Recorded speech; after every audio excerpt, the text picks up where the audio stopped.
ont été identifiés parce qu'il y a des experts sur place qui vont commencer un long travail fastidieux et minutieux d'identification des corps, d'identification ADN, et c'est après que les corps pourront être transférés, et on nous dit, d'après nos informations ici, que les corps iraient à Marseille directement.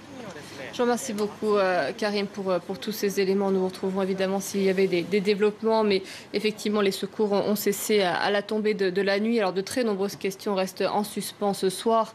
À la première d'entre elles, que s'est-il passé? Vous voyez ce reportage de nos confrères de France 2. Ils refrènent le fil de cette matinée pour essayer de comprendre ce qui s'est produit en vol.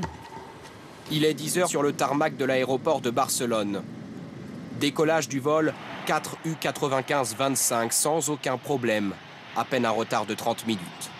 Direction Düsseldorf, arrivée prévue à 11h55.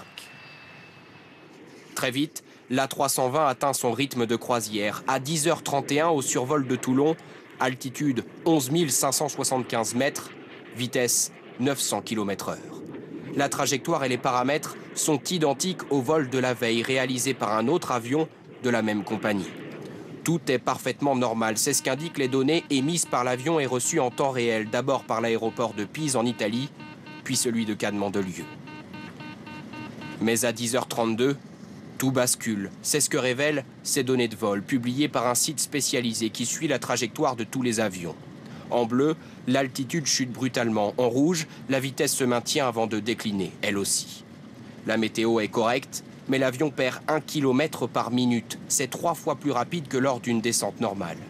À 10h39, l'altitude est de 2667 mètres, en dessous de certains sommets du massif des Trois Évêchés.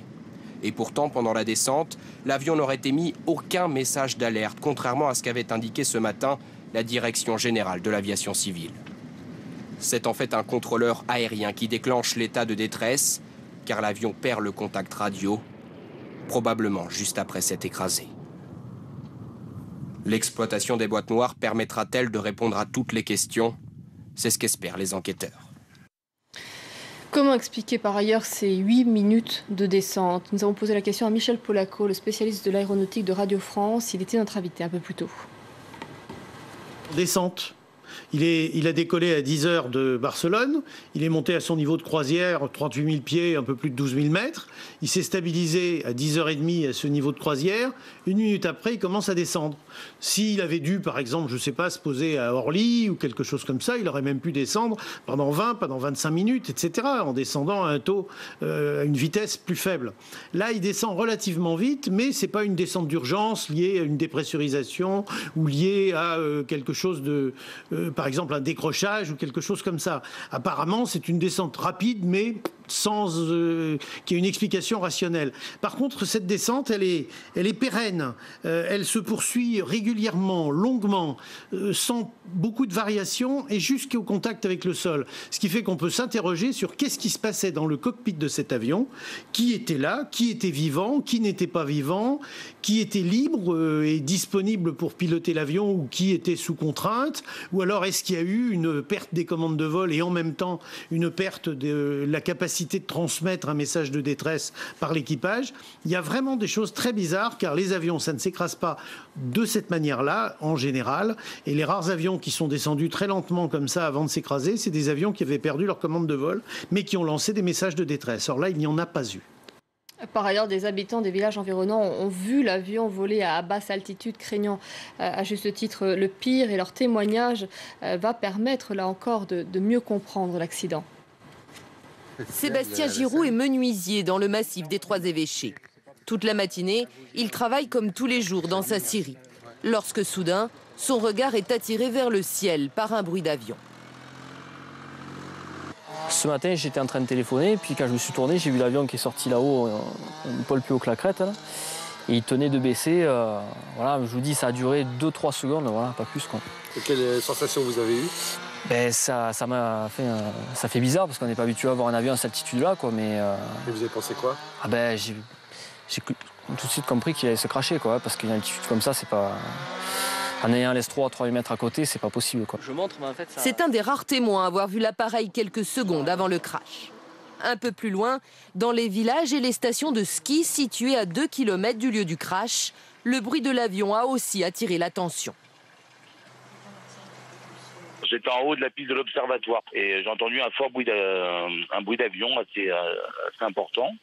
Et après, plus rien. J'ai eu des clients qui sont venus vers moi et qui m'ont signalé qu'il y avait une forte odeur de gasoil sur le haut des pistes, ce qui m'a semblé complètement saugrenu. Ce soir, l'émotion est forte dans cette région montagneuse où de nombreux hôtels ont été réquisitionnés pour loger les secours. L'Airbus s'est écrasé 1 heure après son décollage de Barcelone. Il y avait à son bord plusieurs dizaines d'Espagnols. À l'annonce de cette nouvelle, leurs proches se sont immédiatement rendus à l'aéroport. Ils ont été pris en charge par des psychologues. Marie Bolinches est notre correspondante à Madrid. Tous les drapeaux sont en berne aujourd'hui en Espagne. L'émotion est très très forte. Et puis demain à midi, 1 minute de silence sera observée dans toutes les administrations publiques et également au Congrès des députés. Le Congrès des députés qui avait suspendu sa séance aujourd'hui et qui suspendra à nouveau, compte tenu des circonstances, sa séance de demain. Mariano Rajoy, le président du gouvernement espagnol, lui, doit se rendre dès demain sur la zone, sur le site du crash. L'Espagne, vous le savez, participe activement à l'enquête qui a lieu en ce moment en France, aux côtés de l'Allemagne et de la France. La police scientifique, vous parliez des familles des victimes, eh bien la police scientifique a prélevé sur elles des échantillons d'ADN. Elle va ensuite comparer ces échantillons d'ADN avec les corps qui pourront être retrouvés sur place. Ces familles de victimes vont d'ailleurs être transportées par autocar pour pouvoir se rendre le plus près possible des lieux du drame. L'Allemagne a quant à elle perdu 67 ressortissants dans cet accident. Il y avait à bord 16 lycéens et leurs 2 professeurs. Ils revenaient d'un voyage scolaire. C'est tout un village, tout un pays qui est ce soir en deuil. Inès Olagaray. À la tombée de la nuit, le lycée d'Alterne est éclairé à la lumière des bougies. Quelques dizaines d'élèves et leurs parents sont restés pour rendre hommage à leurs 16 camarades et leurs 2 professeurs disparus dans le crash du vol 4A 95-25. Quand l'appareil n'a pas atterri au moment attendu, et quand les parents n'ont pas pu joindre leurs enfants sur leur téléphone portable, ils se sont attendus au pire. Tout le monde est en état de choc. C'est la chose la plus grave que l'on puisse imaginer. À Cologne, les employés de Germanwings se sont eux rassemblés au pied du siège de la compagnie pour une veillée. Pendant ce temps, les familles des victimes continuent d'arriver à l'aéroport de Düsseldorf. Elles sont accueillies par une cellule psychologique. Nous pensons qu'il est important qu'il y ait des personnes à qui elles puissent parler. Bien sûr, les familles reçoivent des informations de la part de la compagnie, mais aussi de la France. Elles ont accès à une pièce spéciale dans laquelle elles peuvent suivre le développement de la situation. L'A320 de la Germanwings transportait à son bord 6 membres d'équipage et 144 passagers. La plupart de nationalité allemande et espagnole. D'après les autorités françaises, il n'y aurait aucun survivant. C'était un vol de la Germanwings, la filiale à Bakou de la Lufthansa, lancée il y a 13 ans. Sa flotte est assez récente puisque la moyenne d'âge des avions est de moins de 14 ans, sauf en ce qui concerne celui qui s'est écrasé. Il était entré en service fin 90. Des avions récents pour une compagnie jeune, réputée sérieuse et fiable. En 13 ans, Germanwings n'avait encore jamais eu d'accident majeur. Basée à Cologne, en Allemagne, la compagnie a été créée en 2002. Elle appartient à 100% à la compagnie nationale allemande, la Lufthansa, numéro 1 en Europe en nombre de passagers. C'est en fait sa branche à Bakou, comme Transavia l'est pour Air France. C'est une compagnie extrêmement sérieuse puisque ce sont les procédures du groupe Lufthansa qui sont mis en place pour cette compagnie. Selon les experts du secteur aérien, les appareils étaient très bien entretenus par les mécaniciens de la Lufthansa et les équipages parfaitement formés.